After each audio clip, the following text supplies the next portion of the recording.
Thank you so much for coming out on this wonderful, balmy spring day to be with us this morning. And my name is Jim Robinson, and I'm the director of George Washington University Center for Excellence in Public Leadership.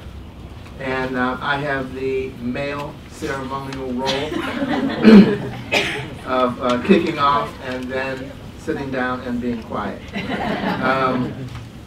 But just to start off, let me just,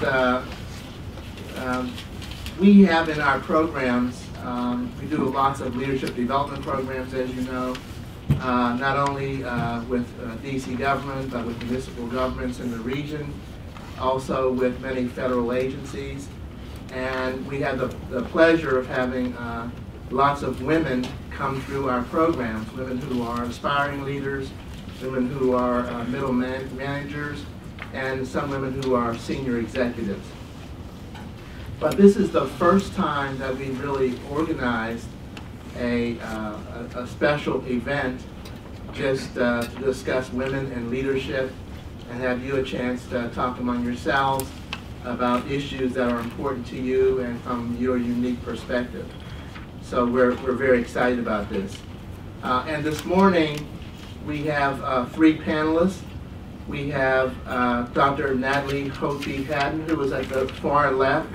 And Natalie is the Associate Director of our center. She's also a faculty member here at GW, teaching in the Department of Religion as well. We have also Tara Palacios right here. Tara is the Director of Bizlaunch, and that's Arlington's Small Business and Entrepreneurial Assistance Network. We're going to give more substantial introductions as we go on. Also on the panel this morning is Sabrina Hersi Issa, who's the Digital Director at Be Bold Media, and she's an entrepreneur. And we welcome all of our panelists this morning, and we'll have more extensive introductions. Just to give you a little bit of background about the center, we are entering into our it's a 17th year in existence, and we have been chartered. Our mission is really to develop public leaders who make a positive difference in their organizations and the lives of the people that those organizations serve. And our founding mission and founding purpose was really about municipal leaders in the District of Columbia government. It's since evolved to the region in our partnership with COG, and also then has evolved also to our work with federal agencies. But our focus is always on leadership development and making a difference, a positive difference in organizations. We've also evolved to where we have 2 graduate programs.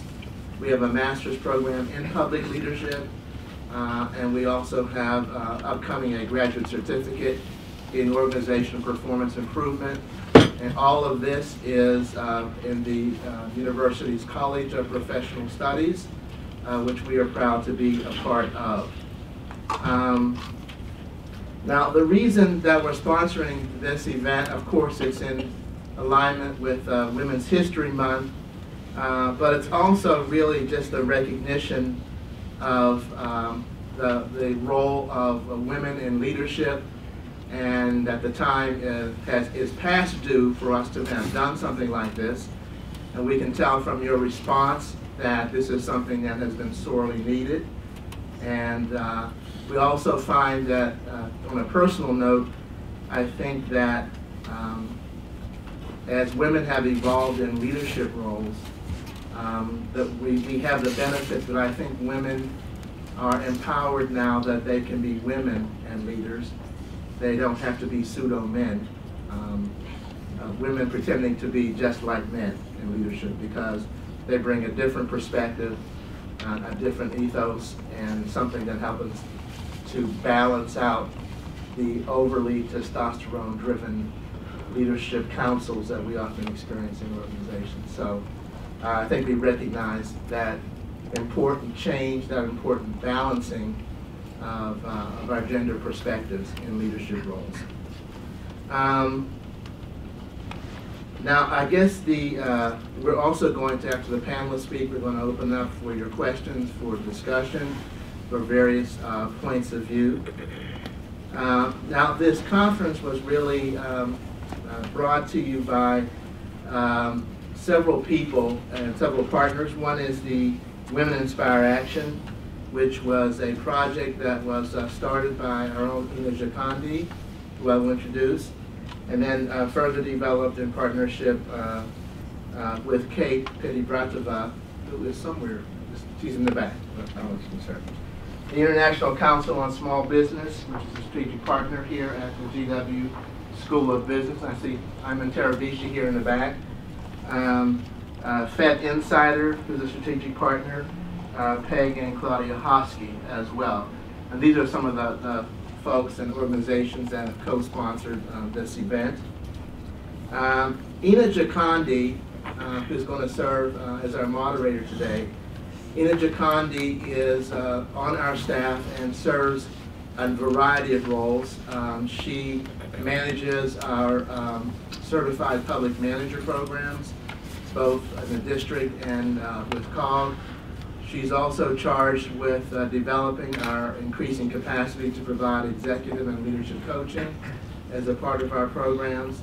She does coaching and mentoring, as well as teaching in both our municipal and federal programs. And so I'll introduce Ina, take it from here. She'll introduce the panelists. Will you say more about Kate as well?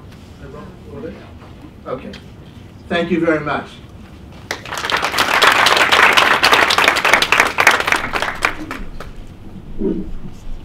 Well, good morning, everyone, and thank you, Jim, for the kind introduction.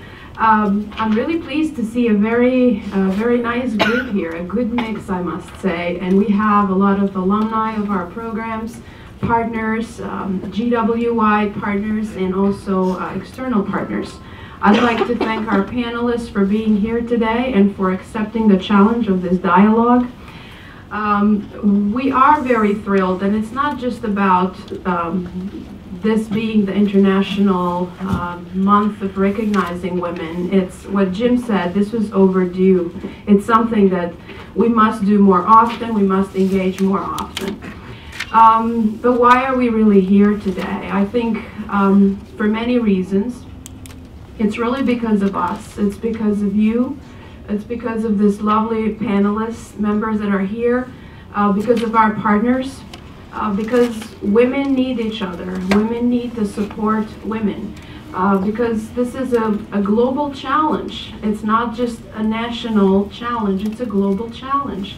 Women must support, must coach, must mentor, because we lean in, we thrive, and we dare greatly. What I wanted to bring to you, just to frame this event, I wanted to bring a personal experience, and I'll lead then to the panel introduction. When I first moved to Washington, D.C., and this was about 8 years ago, I moved from Albania. It's a small country in Eastern Europe, and women face other types of challenges there, but very similar than the challenges we face here in the nation's capital.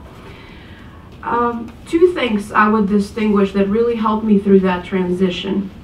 One was really the support of some wonderful women, and particularly the Women's Information Network. That's where Sabrina and I connected.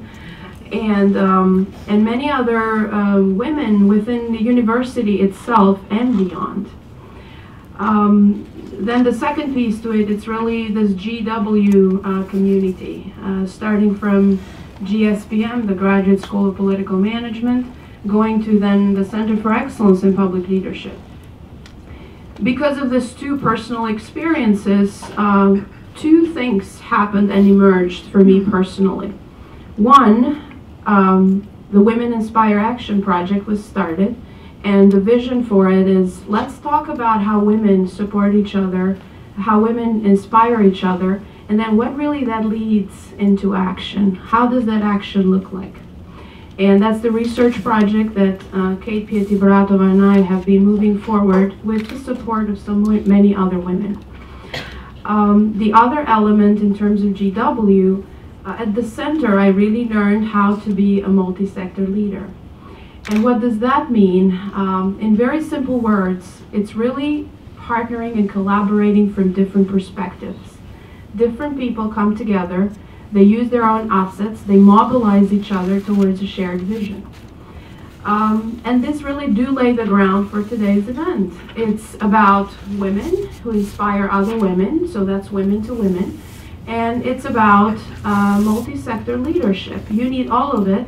We, in this complex world, we need to be adaptable, we need to be agile, we need to create peer coaching networks and supporting networks. And we hope that this model, in fact, will be something that will carry along not just in this today's event, but that's also our vision at Women Inspire Action and at Center for Excellence in Public Leadership.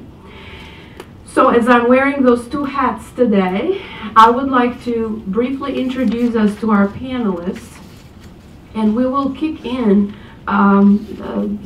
the conversation today really with the one question in mind. How do women and why do women inspire to action? And how does that look like in a multi-sector environment?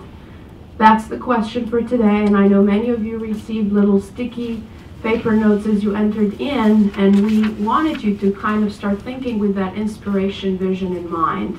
So what's inspiration look like to you? And as you hear this Women into Speech, and this is what Dr. Natalie reminds us of Nell Morton's in the early 70s and from the book Journey to Home, she first recognized that hearing women into speech is really not anymore, it's not anymore a cliche. It's really survived our times, is really supporting women and supporting each other. So with that, let me just go through the introduction. I'll start with Tara Palacios. So Tara Palacios is with Arlington Development Committee, Economic Development Committee. She has been, she's a director of Bizlaunch.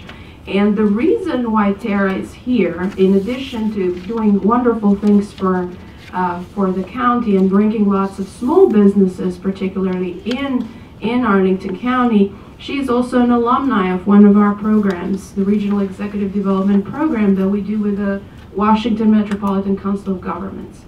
Tara has been, she's also president of her class, and she's been very committed not only to developing business, but developing women. And women entrepreneurs has been kind of her niche and her area. So we're very pleased to have you here, Tara, today.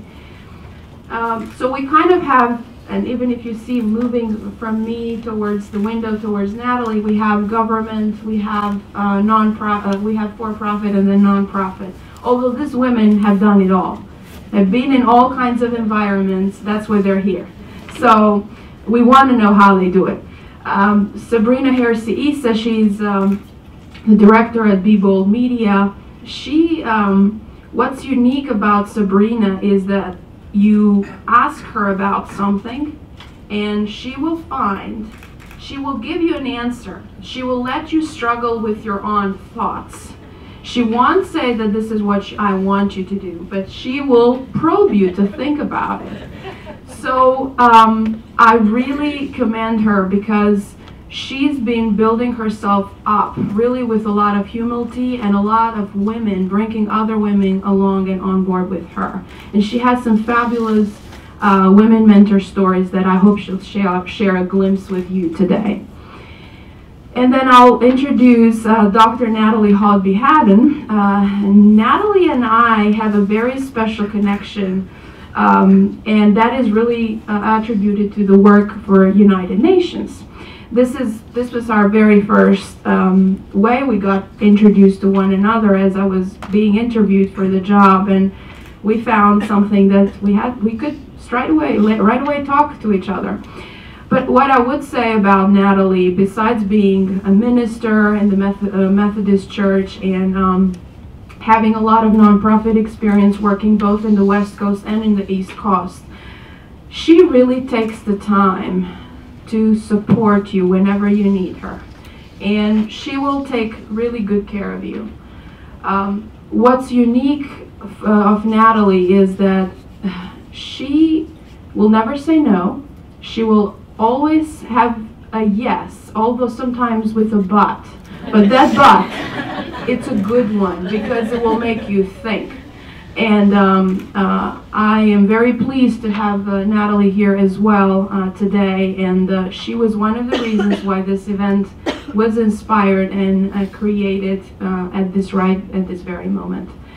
With that, let's just open up to the first question, and let me just give me 1 second to transition to the table, and we'll get started.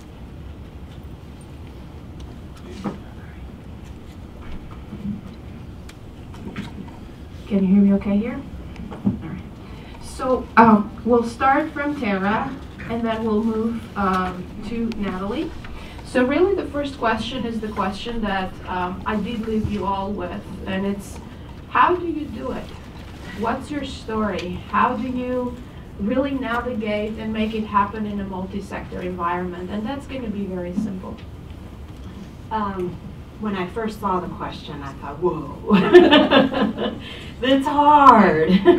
I think I have to be very honest and then look at my background. I was thinking as I got the questions, I started thinking about my career path and how I started. I started in the private sector, working for Fortune 500 companies, and then I kind of transitioned and realized, oh, I really like government because they don't lay people off, And I was like, okay, I can do this.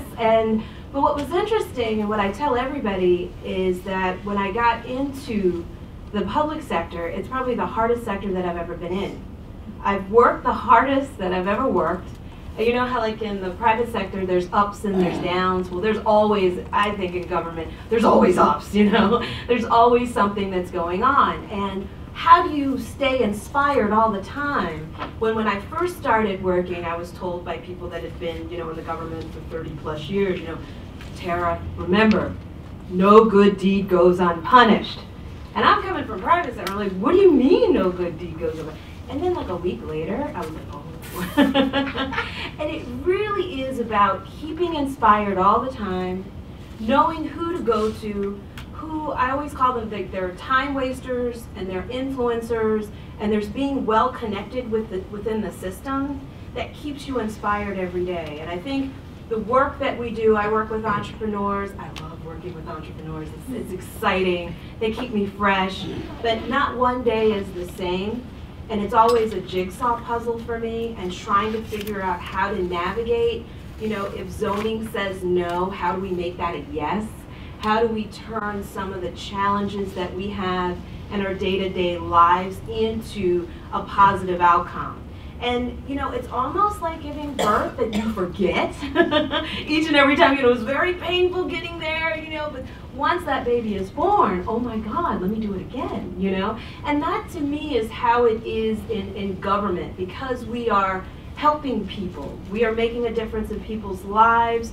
The rules and regulations can impact the growth of whether a company can hire more people, and so it keeps me motivated each and every day. And as a unique story, one of the first things in government is that you may have started as A, but then all of a sudden you're Z. You're in a very completely different role. You have to wear different hats. And when I started at the county, I was doing international business development, attracting and bringing in international companies. Well, the next day I was told, hey, you're working with small businesses. I'm like, whoa, that's a whole different arena. But you become adaptable. You adapt to your environment. And I had to figure out in that space, because the community that we were in, we were only known as working with large businesses. So there was almost like a credibility that we had to overcome. And the major overcoming of this situation was I was the only FTE to 8,400 potential businesses. How do I do this? How do I do this successfully? How do I help people? What do people need? And I built a system of others. And I did that by asking the question. A lot of times you fear if you ask the question, people will say no. But I think in this type of situation, we want to help people. So how do we get to yes? And really building, there were a lot of time wasters that kind of threw me curveballs where I'll call you back and you're waiting, you know, and you never hear, and then 6 months goes by and you're like, okay, let me get rid of that time waster. Let me go to the influencers and let's start at the top, you know, and ask people for the help that can help me to build the program that I have. And it's working with federal, state, local. It's working with NGOs. It's working with a variety of people to create something that will be meaningful to help others, especially on a shoestring budget. And I think as women, I think we do this every day. I think not to get on men, but, and I've said this in the past, but they have the golf course. They have all these other things that are there that kind of boost them up. And they have these kind of systems built in. I think as women, we do it naturally and we have it, but we're more subtle about it. And so bringing that kind of to the forefront, and there is power in numbers and just talking, you know, as I was looking at, talking more to each other and about things. And I always say that if women controlled the House and the Senate, we would not be where we are today. I believe that sincerely. +1, I completely agree. Wow, oh my God, I'm so happy to go after you. Good morning. Okay, I'm, full disclosure, one, I'm not a morning person, but like I am an extrovert, so like you feel me. Yeah, okay, great. I am an extrovert, so I'm already like feeling awake from the energy, and two, I had no idea what Ina's introduction was going to be, so I was a little like, what is she going to say? And I'm really glad that it was nice. But it would be weird and awkward if it wasn't. Be here. So so the question, how do I do it? How do I have this like multi-sector intersectional career? And my roundabout answer to that is I have found a way to find value for my lived experiences. And just to give some background, I'm a first-generation American. My parents are entrepreneurs in Virginia, so they would probably like love that I'm hanging out with you. But my family's from Somalia. I am the first one born in America. Part of the American franchise is what my parents like to say. And I really had to figure out how things worked in this country. And I also realized growing up that like the connection that we kept with from home was through stories. And it was how I even knew like my family history. It was how I found a conclusive a connection to humanity with Somalia and the Horn of Africa that wasn't all about war and devastation. And I really, really valued the importance of narrative and storytelling. So I grew up wanting to be a journalist. I was like, I want to help explain the world. So I thought I was going to be a foreign correspondent, and I entered journalism. I worked for NBC, I worked for NPR, and I eventually decided, like, and also when you're a journalist, you're not supposed to have like opinions. You're supposed to be like, you're supposed to be objective. And I was like, I have opinions. And so I saw that there was, and at the time, like, the war in Afghanistan was raging, and I saw parallels between what was happening in Afghanistan and what was happening in Somalia. And in my head, as like this arrogant, or I'm sorry, I guess like young 20-something, empowered 20-something, I was like, oh, well, Afghanistan is Somalia 10 years from now.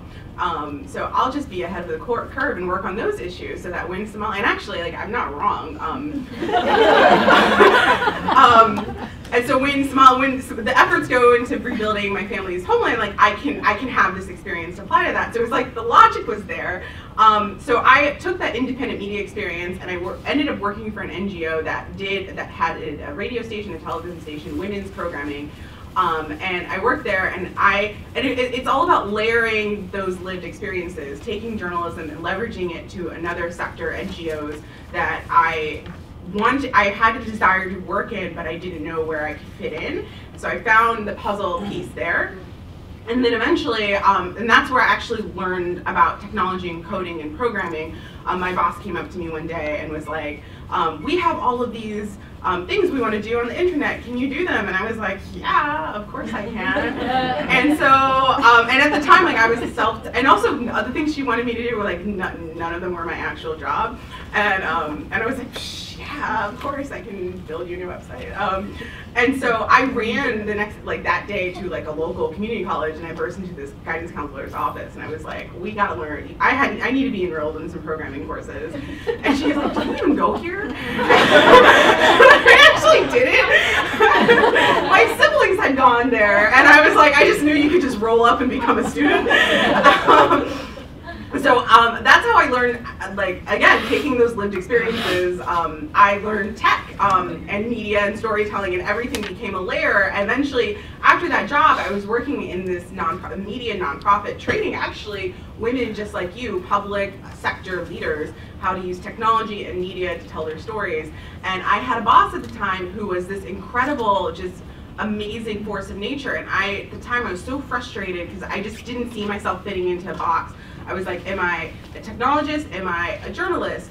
I'm definitely not a nonprofit person because I like money. And she goes, you know what, Sabrina, the mark of a good storyteller is somebody who lives with their feet in two worlds, and they're constantly explaining one world to the other until there's a realization that there's not two worlds, there's actually one world with one common humanity. And when I look at you, I don't see somebody who fits into these traditional boxes. I see somebody who lives at that border. And as long as you're building those bridges, you're gonna be okay. And when she said that, I felt like the biggest light off of my shoulders, because I was like, oh my God, I'm a border girl. Like I grew up explaining America to my family, explaining my culture to America. I was this journalist. I was constantly like suppressing my opinions, but also like trying to bring light to marginalized communities. And I was also tired of seeing women subjugated in global politics, and I knew that technology could create communities to help amplify their stories. So I knew as long as I was building bridges, whether it was with helping my family get their start in this country, or with journalism or with technology, I was going to be okay. So that's kind of like how I came to do what I do, and why I believe that the only way to build power is by leveraging your lived experiences, and sometimes that involves going across sectors, and that your career isn't a ladder, it's a jungle gym. So. That's very good. So now I have to follow that. So, okay. Well, I'm struck by the fact that Gloria Steinem turns 80 this month, which, you know, that used to be old people, right? But it seems a lot younger than it used to, and golly, if we can all look like Gloria at age 80, we'll be in good shape. So I come from a generation where there were not women who were role models. As Ina said, I'm a United Methodist clergywoman. I was ordained in 1985. And I was actually sort of the second generation of clergywomen in my annual conference. The Methodist Church began to be required to ordain women, and bishops were required to give them appointments, which is how we get our church spots, in 1972. So in my annual conference when I was ordained, there were 30 other women out of 1,200 clergy who were women clergy. Most of us in my seminary class, women went out almost always to be associates, and it meant that on average we made $10,000 less a year than our male counterparts who graduated in the same year from the same seminary. One of the things that was striking about that to me was just how hard it was for many of my colleagues, clergywomen colleagues, particularly if they were blonde and had high voices, to be taken seriously. So this goes to Jim's point about being pseudo-men. When I was the senior pastor of one of our big high steeple churches, I used to be called the Reverend Dr. Natalie, and I had longish hair. I was the wife of the district superintendent, and that's who is sort of like a diocesan bishop for those of you who are Roman Catholic. And It wasn't, as it turned out, but anyways, but within about 2 months of being appointed to that church, I cut my hair, dropped the Reverend, and therefore was Dr. Houghtby-Haddon, as all my previous male colleagues had been who'd been in that senior role. Every single one of my appointments as the pastor in charge was a cross-cultural appointment, because I was the first woman to be in that responsibility. And so it was, nowadays people would, when, as I said, there were 30 of us who were ordained when I was ordained. And we could all fit on 3 blankets under an oak tree out on the front yard. We come together each year for a meeting at the University of Redlands, and there's a tree that we all sat under, and we could all be there. And now there are so many of us that we have to rent out the cafeteria at the university in order to be able to have our annual Friday luncheon together, which is so exciting to be able to see that for all of these women, it is no longer a struggle. They no longer have to overcome but women can't do that, which is what so many of us who were ordained in my generation were. One of the things that really empowers me and inspires me are all the women who I've been able to work with at the Center for Excellence in Public Leadership over the years. Both the women who are in our classes, but also the women who are on our staff, and the 4 women who are on the staff now. Samantha and Ina and Kate, and also Tian, who is not able to be with us this morning. They inspire me, and so it is such a privilege for me to be able to watch them grow and develop. And also, and I don't know if am I running over time, or is it good? Okay. That again, because of the generation that I was a part of, we actually had to have men who mentored us and who made space for us to take on leadership roles, and didn't say, no, you're a girl, you just need to do this. So there have, in addition to women role models, I'm also really lucky that I had men who were in my life who said, no, you really can do a PhD in New Testament. No, you really can be the pastor, the senior pastor of one of our high steeple churches. No, you really can be the associate director of the Center for Excellence in Public Leadership.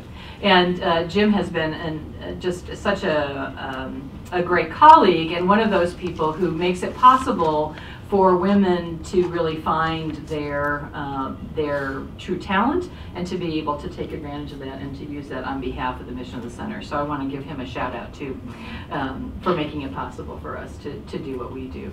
But as we were talking, as we were preparing for this, it struck me what a difference 20 years makes, 25 years makes, in terms of what it's possible for women to expect to be able to do, and how exciting that is.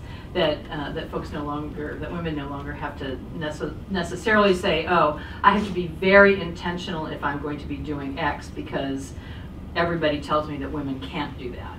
And now women can do anything they put their minds to. Great, thank you.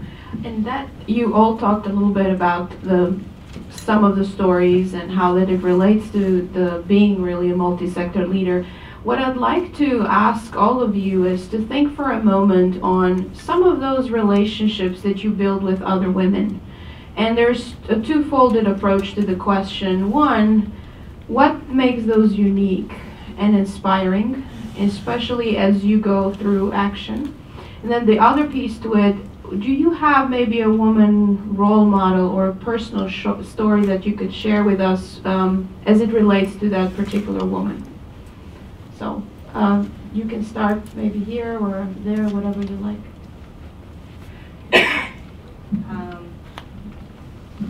Could you repeat the question? Yeah. I will need you to repeat. As I think about inspiration and working with women, I find that in creating relationships with other women, in the business that I do every day, it's about untasking an issue that we're faced with. and we communicate a lot to try to, because I find that I work with a lot of women within the entrepreneurship community, and we'll work one-on-one together, and we communicate, we talk about everything. If there's an issue that comes up or a challenge, instead of turning away, we turn to each other to try to resolve it.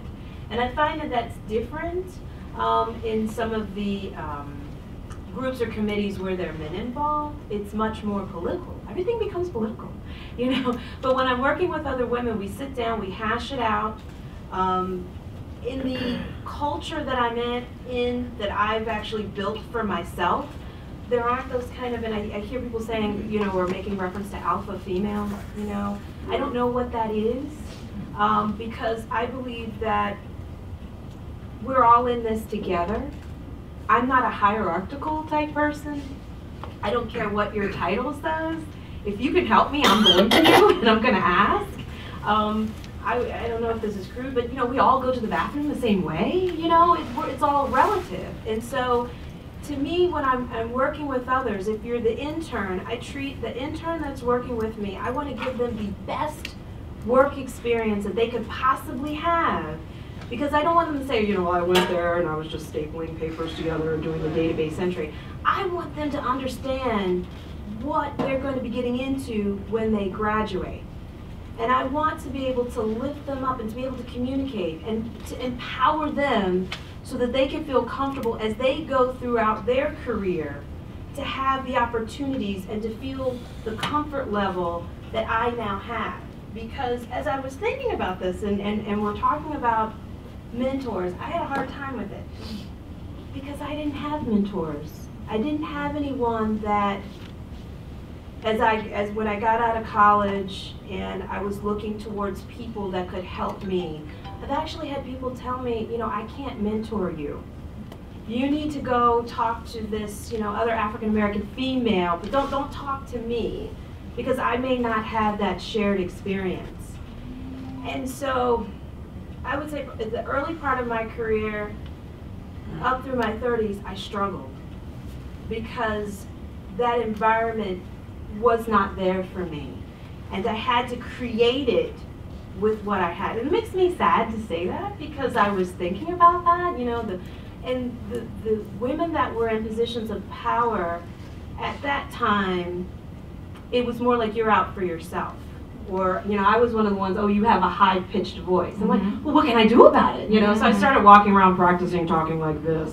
But it wasn't me. It wasn't who I was. And so I had to keep asking myself, you know, in the early part of my career, well, am I the, you know, the bitch? Do I turn myself into this? Or am I Tara, who's fun and likes to enjoy and work with others? And I think as I grew into the person, the woman that I am today, I'm truthful to myself. And I'm a happy-go-lucky person. I'm sorry. I like the mornings. You know, I get up and I'm like, it's today, you know? And I'm happy about that. Do you know what I mean? Like, people try to put labels. And I think this is the thing. And as women, we're like, oh, I don't want this label or that label. But you know what? I'm embracing me. And I'm in my 40s now, and I don't know if it's once you reach a certain time, but boy, I feel good. And I'm glad to be here each and every day and to be able to help others and to share and to bring people with me. Young people, if I can get them, you know, interns, oh, I just love them. And I stay in touch with each and every one of my interns that have worked with me. And I want them to have the experience.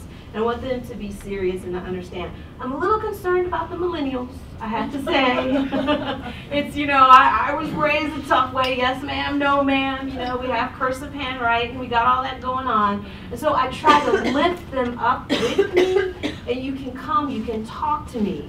We can communicate. Because I think that is a key skill that women have. And we can tell stories. And we're the ones that are nurturing the children and bringing the children up, whether we have them, if they're our own, or we have nieces or nephews or whatever.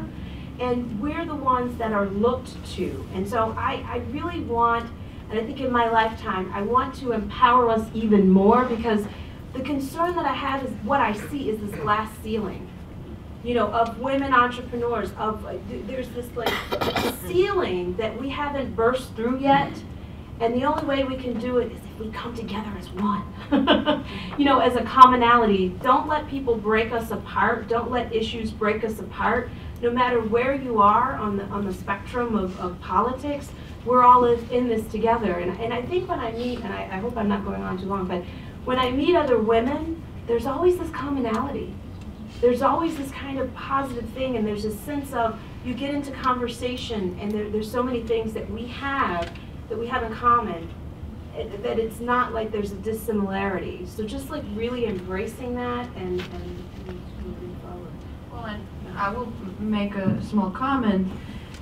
Your story on mentors and really you struggling with that piece, it's kind of transformed you into something more beautiful, because now you have the opportunity to share that experience with others and in fact empower others. Because I always, you know, one of the things I always wanted, I was always looking for somebody. You know, where's that person? You know, I had my mom who was like, you must work hard. You must work twice as hard as men, you know, and I was there for it. But I also had women that told me that I couldn't do. And that I was in this little box. You know, I didn't have anybody say, you can't get out of this box. So I've been fighting, I feel, my whole life for people to take me seriously. And to have that kind of mentorship type relationship. So, yeah, I'll do whatever I can to help others. That was awesome. I'm a millennial and I'm worried about millennials. Thank you for making that. So I feel like I had an intern respond to an email of mine with emojis, and I was like, you can't do that to me. Like, I get it, we're like 3 years apart, and I know what they are. Yeah. So okay, recap on the question. Mentor, how do we find? So the inspirational relationship between women, is there, what does that look like? And then really just talk about an experience of a woman mentor. Oh, okay. So my kind of experience with mentorship in general is that I find that I personally thrive among women. I have a massive family of 5 brothers, 2 sisters. So like numbers wise, that was not supposed to be the case. But I am most comfortable working surrounded, like in rooms like this. I actually find my male mentors, I find that in rooms like this, women are honest. There's lots of real talk. And there's a vulnerability, and there's people bring their whole selves to a conversation that I don't experience with my male mentors. And my male mentors, to get this kind of level of frankness, it has to be one-on-one. There's this sort of like block about being vulnerable and open and bringing your whole self, and it's kind of like, I am the CTO and I'm going to talk about CTO stuff. I'm like, but you're also a father, and you're also, you know, struggling with like blending in your work-life balance. Like there's your whole self that you don't really bring to the room. That I find with my male mentors, but that's not what we're here to talk about. That's a good distinction. Yeah. Oh, that's why women rock. Like, frankly. I feel like I wouldn't be here today without my women mentors, and I have found that we've developed relationships through initially being friends. Like we come across, like we cross paths in work, and then I'm like, I like you. There's something here. There's a spark here. And I recently identified that spark is that they help me want to be a better me, either a leader, a better sister, a better daughter, a better whole me. And it's not just like a better CEO. It's just like completely being around you makes me want to stand up straighter. And I find that is my my measurement for most people I bring into my life. And I'm very intentional about mentors. I have this like, it's ridiculous. I have this spreadsheet in my Google Docs of like dope people I want to meet, and like just writing them down, I organically end up meeting them. I even met one yesterday, and I won't say who, but I met her, and she's this like amazing woman, and after we're hanging out for a little bit, she's like, I like you, we should be friends. And in my head I was thinking, we were actually already friends in my imagination. And I was like, yeah, we should totally be friends.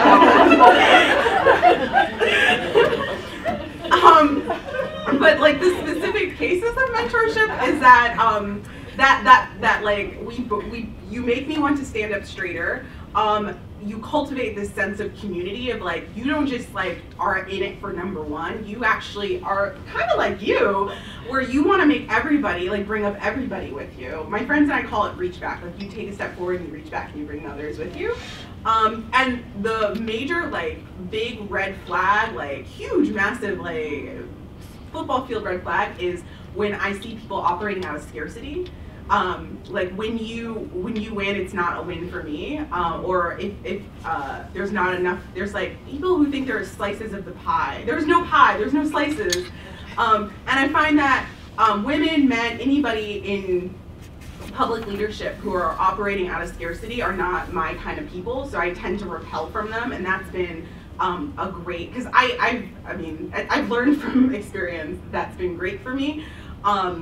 And they practice self-care, and they have this element of resilience. Like I am from this working class family that just really had to overcome a lot, and because of that, I see this world in a very distinct, the glass is always half full, there's always a way. You can always come back from anything, and I don't really thrive in communities of people who, or in communities period, where you fold after one hit. So when I'm around women who have like this element of leadership is hard, it is not a puppy parade. You know, if you say you want to change the world, you have to be actually ready to take the hits that come with that, and not just the, you know, praise and adulation. So the people who kind of have this element of resilience, I really, really admire. And so one specific case is I was at a conference speaking a few years ago, and a friend of mine who is in WIN introduced me to this other woman who is an ED of a nonprofit. And we just hit it off and we became friends. And I just like heard her story and how she kind of like turned around this struggling organization that no one believed in into this like major force that was like fomenting this movement in the women's rights space. And I joined her board of directors this last year, and I see her as a friend, but more than it's also one of these people where I'm like, I don't think you realize I see you as a mentor as well. And we both kind of like learn from each other from where our places are in life. And she invited me to a meeting with her at this major foundation. It was a few months after, maybe 3 months after I joined the board. I don't think I'd been to a board meeting yet. Maybe I'd been to one, I don't remember. But she was like, come to New York to this big foundation meeting, and just like, cause you're cool, they'll like you, and they'll like get to know you, and understand the organization's not just like me and like 5 staff members that live in California. So I was like, what do you wear to the Ford Foundation? I've never been to the Ford Foundation. So I was like, I'm gonna wear what I wear to the Hill, because if it's good enough for Dianne Feinstein, it's good enough to the Ford Foundation. So I like wore what I wore to the Hill, even though in my head I was like, I'm getting on a train at 5 in the morning. I don't want to be on a train. I want to wear jeans. I want to wear jeans. I want to wear jeans. No, you don't wear jeans to the Hill, especially not to Dianne Feinstein's office, which has a dress code. So I like wore this like power lady suit, and then I show up, and my mentor, friend, person, ED, she's there in skinny jeans. She's there in skinny jeans, and I was like, in my head, I was like, I'm so jealous. I wish I wore jeans. She's in skinny jeans and flip-flops, and before we walk in, she takes off her flip-flops and put on ballet flats, and I was like, oh, big upgrade. And I don't think she even realized in that moment that like she was mentoring me, because what I took from that is that I can, and by the way, she like rocked this meeting, got this grant renewed, like it was actually amazing. What I took from that is that you can come as you are, and that's enough. Like you don't have to like wear the uniform, put on the like, you know, the power suit to be accepted. What your ideas are enough, your leadership is enough, like you are enough.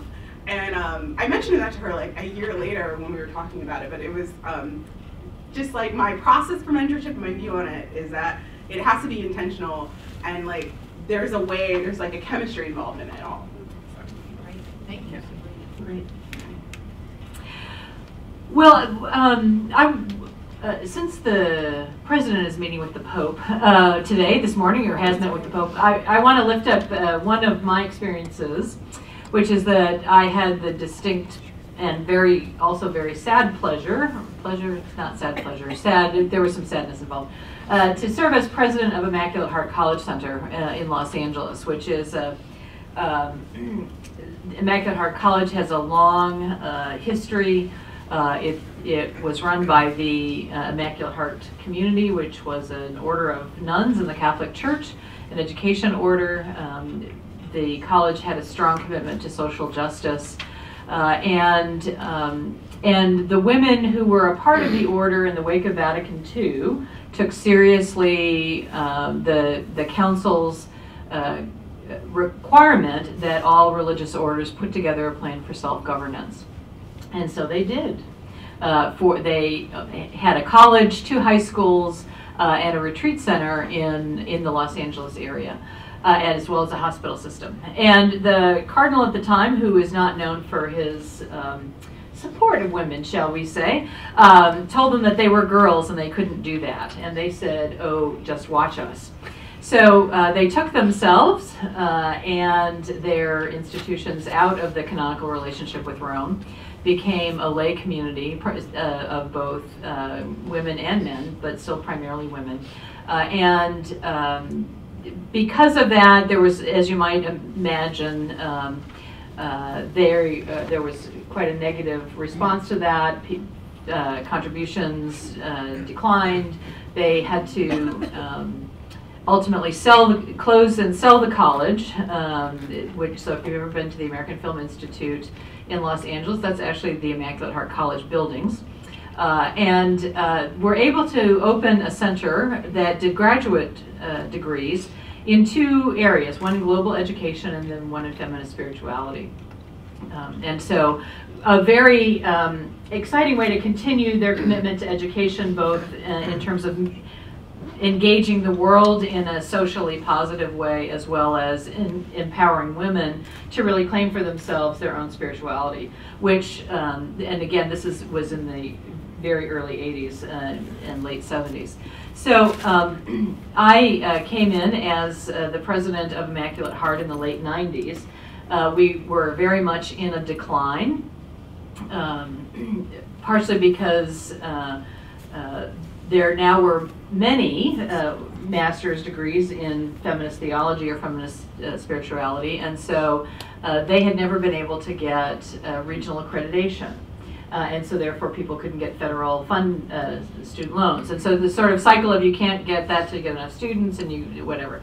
So on the one hand, here I was, their ultimate dream. I was an ordained woman, head of their college, but who had the sadness, the distinct displeasure of working with them to try to figure out what could the future be, and ultimately deciding that we needed to close the institution so that we could preserve some of the assets for other kinds of educational opportunities that might arise in the future. But the thing that I wanted to share about that experience is both what amazing women they were. Rosemary Radford Ruther, if you're familiar with her at all, with feminist theology at all, it had been a part of that community. Actually, Ruth Wallace, who used to be on the sociology faculty here at GW, was on the faculty of the college, had been a member, and is actually the reason that I came to GW. They had a profound impact and influence on social justice, both in the Los Angeles area and around the world. Corita Kent is had been a member of the community, and so on. So you may not know any of these names, but anyways. But the other thing that was really so it was such a pleasure to be able to see all that they had accomplished. The sadness for me, the true sadness, was that they were still stuck in the past, and they couldn't imagine adapting, picking up on what you said, Tara, about adapting to this new and different situation. So on our board of trustees, I and one other person were not Catholic and were not members of the community or not been profoundly influenced by the community. And we could see some other ways of doing things, other ways of raising money, other ways of engaging with the community, and they really couldn't. And so, as some of you know, my research question throughout my professional career has been, how do we create healthy, just, and sustainable communities. But what I've realized through that experience is that if we can't imagine that there are alternative ways to be in the world, we can never choose to do things differently. And so they mentored me in both a positive way and also in a negative way of what happens when we get stuck in seeing the world only in one particular way. And so I guess that would be my hope in a way, that part of what happens as we share our stories and as we connect with each other in new and different ways is that we help each other imagine alternative futures, because we do share those stories, but we don't, I like your reach back too, Sabrina, this notion of bringing people along because we can see a future that maybe has some different possibilities and are able to share those stories together. Thank you to our panelists. I know we're running just slightly late with the time, but at this point we would like to open it for some questions, and we'll take about 10 to 15 minutes because this is important. And I think the next thing we'll do just some very small discussions at your tables, and I'll give you some instruction once we're done with the Q&A. So who would like to ask a question to either of our panelists? And Kate, will you have a mic around, or? Okay, I can do that. All right. So, do we have any questions? We wowed them so much that they're speechless. Good morning. My name is Connie Gorm, and to Tara, you had mentioned that you built a system of others.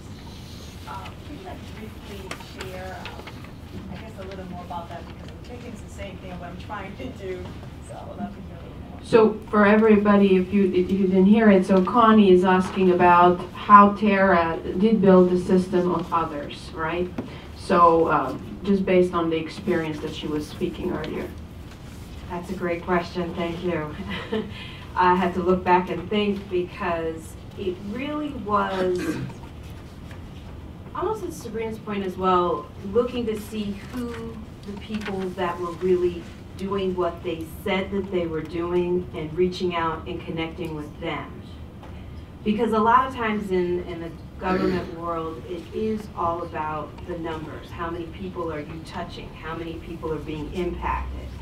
And I kind of took that out of the equation for this, and I looked at it as, what does the customer need? What do the entrepreneurs need?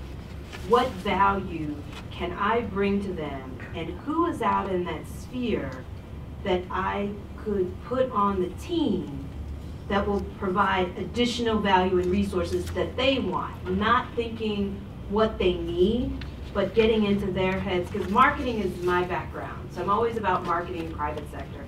So I just took that marketing background and then applied it to the local sector. And then as I went out, I looked to the leaders in the federal government, SBA, IRS, all the people, all the resources that were already in place. I didn't want to be duplicating. And if somebody else was doing a program or project, I would rather boost up their project and be a part of it than recreate it. But I also had to build credibility and trust along the way.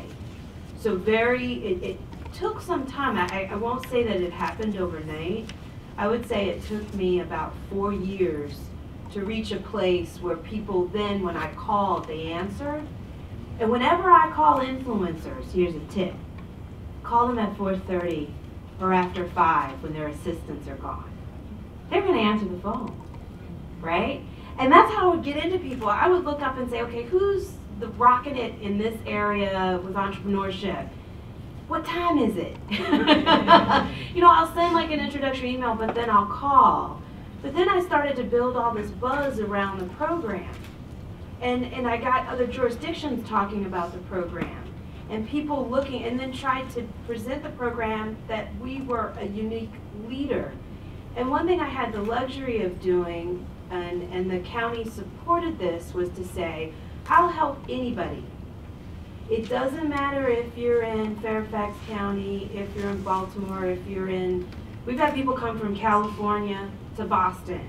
That's my edge, because I can't say, well, you're over here, so I can't help you buy. What I'll do is bring you in and wow you with all that we have, introduce you to key influencers that I know within my sphere after a certain point, and it'll open up your market. So to me, it's like I've positioned myself that I may not know everything or everyone, but I know enough to be dangerous, and I know the right people that I will refer to because my name is attached.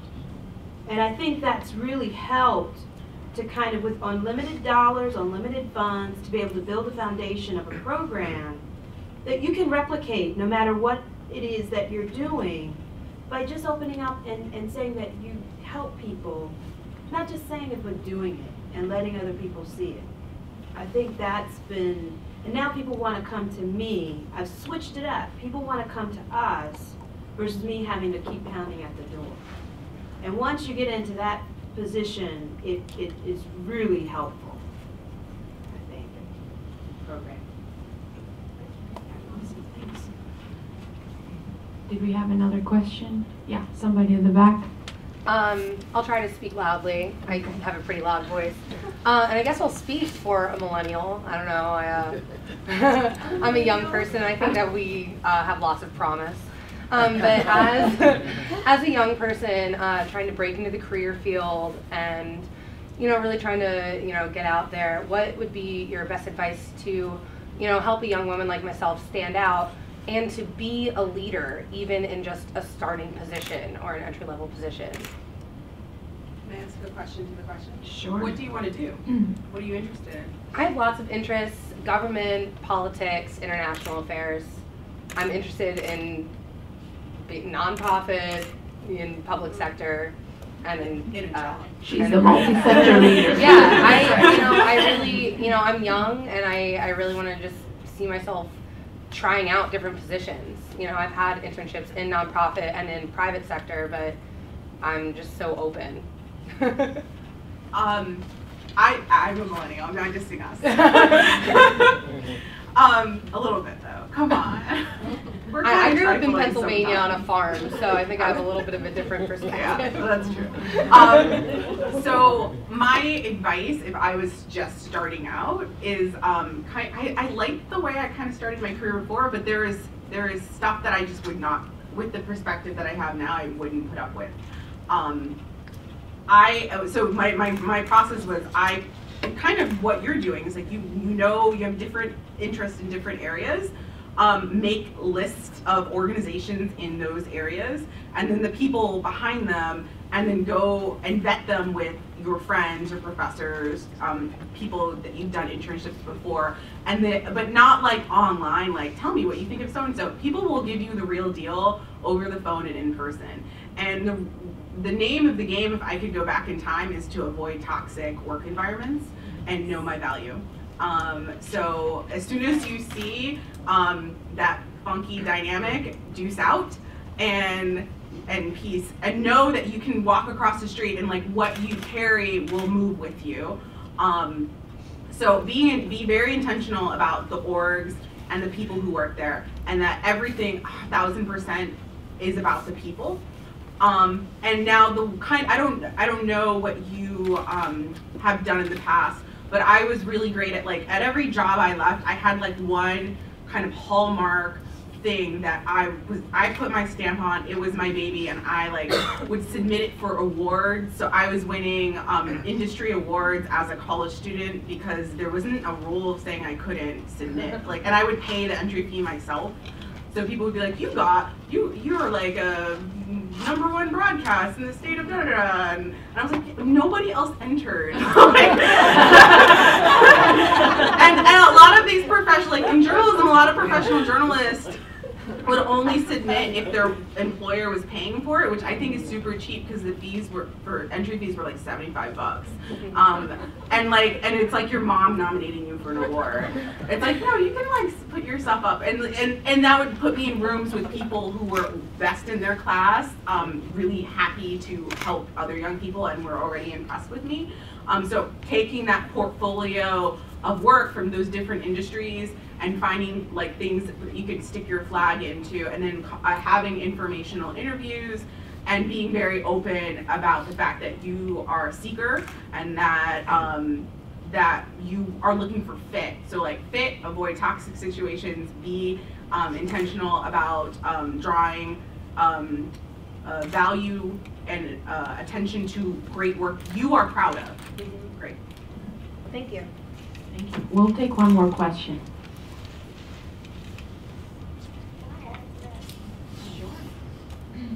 I'm just going to add a couple tips. Listen. That's a huge one. Yeah. When we get folks that come in that are interning or working with us, they always think we have problems. We know our problems. Right? But if you get in there, listen, observe the situation, see who those influencers are within your agency, right? And then position yourself with the positive people and work daggone hard. You work hard and people take notice of that. Don't really provide added value and you will be lifted up and you will find yourself as a leader. Those are Tara's tips. Yes. So like I joke that like, well, I generationally, like, I'm a millennial. I don't identify as one because I'm an immigrant and I don't have time. Like, I was like, immigrants don't have time for labels like this. So I was like, yeah, like 3 jobs. So I'm like, I'm too much of an immigrant to say I'm a millennial, but like legit, I'm a millennial. So, okay, this is, I think it's a part of, I think most of it is this person's personality, and if this were me, and that's really all I can say is like, if this were me, there has got to be an element of like real talk that happens, but I don't know in a way that, I don't know your work environment in a way that that can be done either in a review or in an off-campus conversation over coffee. I have a friend at USAID who's kind of in a similar position where she's a senior advisor and there's like a gaggle of she's a millennial and there's a gaggle of 22-year-olds that work for her, and she's like, I've gotten really good at like typing and like pretending I'm listening while they're sitting in a chair telling me about their problems. And I was like, tell me how you do that. And I think if I do this YouTube channel, she'll be like, I guess, because I think that's an amazing skill, because I can't not listen when somebody is in front of me. If you have like structured time to be like, okay, break down your ideas, maybe like a once a month coffee or something like that, and then to have that feedback loop, because I think the heart of the matter is a lack of self-awareness, and that can only be corrected with maturity, and you've already given it a year, which is why I think this is about that person and less about the generation that they represent. I think the generational trait is about millennials is that we entered the workforce in a time of ridiculous economic tumult and huge debt looming over our heads from student loans, and just like the anxiety that is associated with that. So like, it is in your interest to hold on to that job. And that's kind of like, and they also have like 2 or 3 jobs. So there's all this really great writing at The Atlantic about this exact issue. I think there's like a work channel on that. But structured time out of the office where there can be frank conversation built in, and then have them be like, this is about work, we are executing, we are shipping. Your feedback stuff has to be done in this like little constrained time, and then the rest of the time we're working. Natalie, did you have something? I do think frank conversation is really the way to do it, but to do it in a way that it's, and I think doing it sort of off-site may be a good way to do it. Say, here, let me give you some coaching and some feedback about the impact that you have on others, and just that you, and to be honest and to say, this is all the time, this is not going to help you. So it's hard work. It's hard having difficult conversations. We have a class on that. Well, you did it in 2 minutes, which was great. We would like to close the panel conversation at this point, but what I will ask is the three panelists will join each of these tables, and we'll have just a very brief conversation. I know like I said, we're running a little bit out of time, but we'll have about a 10-minute conversation at your table. There's about 2 questions that they are going to talk and facilitate, and if we'll have time, we'll do a very, very quick 2-minute debrief per table. Okay? Thank you.